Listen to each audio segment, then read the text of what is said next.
quelque chose qui ne vient pas de ce monde, et ensuite KGB. C'est à peu près tout. C'était effrayant pour moi de me rendre compte que ma famille appartenait à une sorte de culte. Dieu sait en quoi il croyait. C'était très étrange. Je pensais que les membres de ma famille ne tournaient peut-être pas rond. Quand je suis entré dans la pièce, mon père gisait au sol, touché par balle. Tout ce que je sais, c'est qu'ils se faisaient appeler les disciples. Alors que les producteurs travaillaient à la recherche de cette émission, l'histoire du culte menait à une impasse. Le groupe, composé principalement de programmeurs, de scientifiques et de techniciens, n'intéressait que peu le KGB. Mais à un moment donné, les producteurs sont tombés par hasard sur cet article.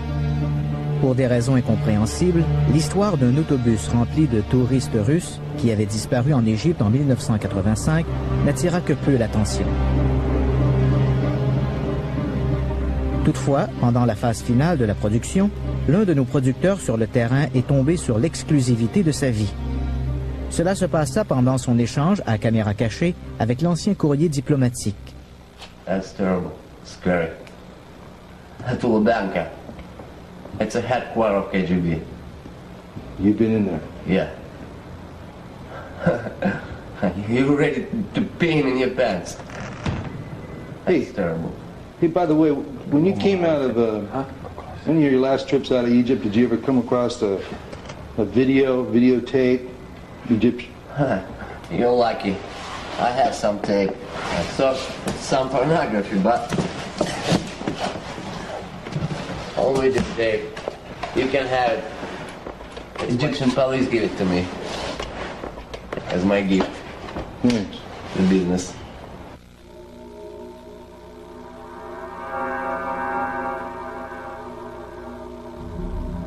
La séquence ressemblait à une vidéo de vacances.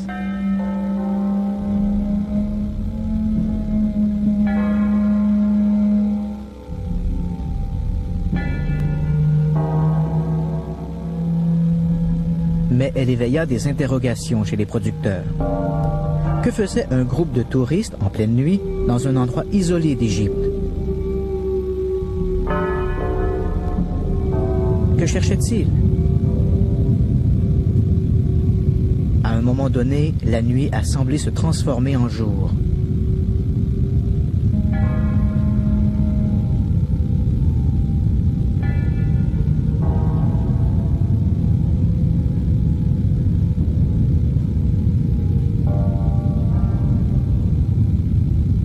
Se pourrait-il qu'il s'agisse du premier enregistrement vidéo d'un enlèvement extraterrestre, peut-être un enlèvement de groupe?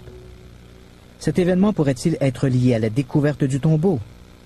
Si tel est le cas, ces touristes pourraient-ils être membres du culte? Dans son livre, Ivanovitch prétend que les disciples croyaient que l'ouverture du tombeau enverrait un signal aux extraterrestres d'Orion. Ils ont estimé le temps nécessaire à l'énergie électromagnétique pour atteindre la constellation. Le culte a conclu que les extraterrestres ne pourraient pas revenir avant le 23 avril 1985. Selon Ivanovitch, le groupe s'est rendu en Égypte pour louer le retour de l'extraterrestre que les anciens Égyptiens appelaient Osiris. Ils pensaient que c'était Osiris qui était enterré dans le tombeau du visiteur, que c'était lui qui avait apporté à l'humanité les principes scientifiques de base qui ont marqué le début de la civilisation.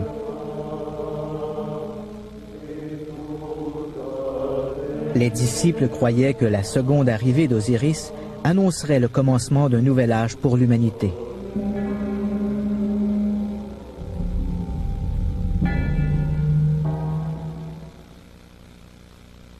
Le témoignage de la fille d'un couple qui s'est joint au culte va dans le sens de ce que dit l'auteur.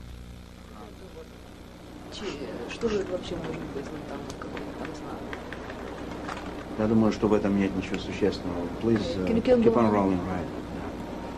So, what was it? Could you blow it up a little bit? I wanted to see, like, back off a little bit. I want to see that side. Появится. Но не вижу ничего здесь не появляется. Сейчас. Ну да, они идут куда-то. А вот это вот, ну что вот это вот такое, вот это мелочь? Вообще-то, может быть, вообще-то не Египет, вообще-то другая какая-то страна непонятная. Вот это вот. Что это может? прибыла, судя по всему, на место встречи. Папа! Мамочка, господи, мама моя! Ой, мой гад!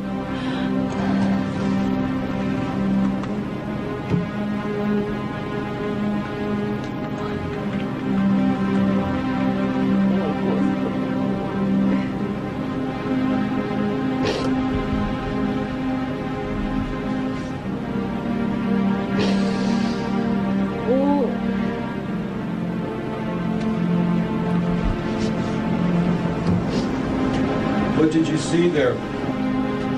Did you see your parents? Yeah. I saw my mom and I saw my daddy there. Точно, это был папа. Это я точно знаю.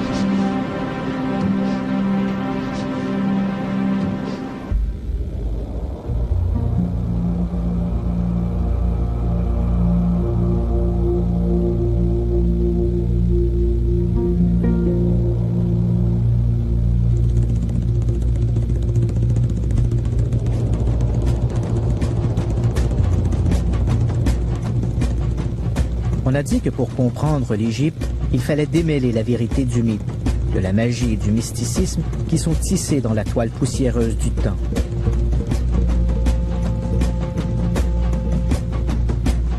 Peut-être en est-il de même avec l'histoire du projet Isis.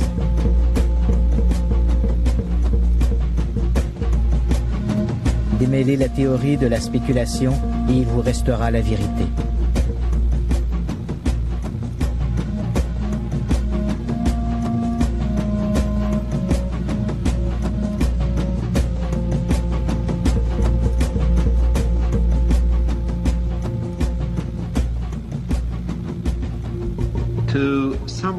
Voici les conclusions qui résument ma recherche. Il y a approximativement 13 000 ans, des extraterrestres d'un système planétaire situé autour d'une étoile dans la constellation d'Orion sont venus sur Terre.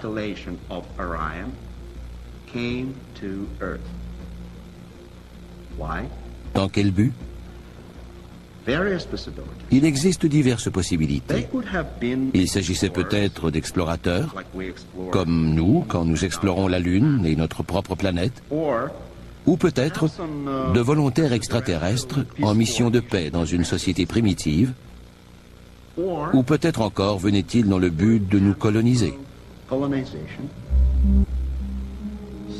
Donc, l'objectif de cette mission particulière était de trouver la connaissance laissée par une culture avancée qui avait préexisté à l'histoire égyptienne traditionnelle.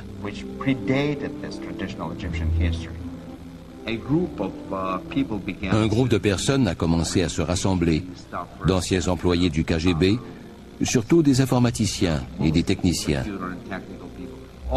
Ces gens se sont fait appeler les disciples. Mais il y a un chapitre que je trouve intriguant, le chapitre numéro 7. Il y est question d'un culte russe appelé les disciples. Ces individus étaient tous issus de milieux technologiques avancés. C'étaient des techniciens informatiques, des gens du domaine de la téléphonie qui étaient extraordinairement brillants et des gens qui travaillaient avec des ondes radioélectriques. Ils croyaient que le grand dieu Osiris était une sorte de dieu de la technologie. Ils pensaient qu'il était venu pour donner aux anciens Égyptiens cette incroyable richesse de connaissances et qu'il finirait par revenir en Égypte.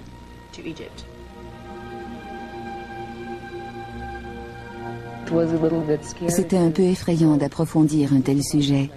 Ma maman et mon papa allaient dans la cuisine et parlaient en anglais ou dans une autre langue pour que je ne comprenne pas ce qu'ils disaient. Nous savons que leur site d'atterrissage a été choisi dans un lieu désolé au milieu de notre planète, en Égypte.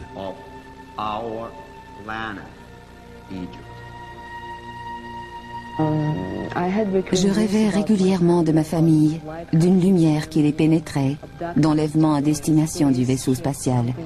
Je ne sais pas si ces rêves étaient des hallucinations.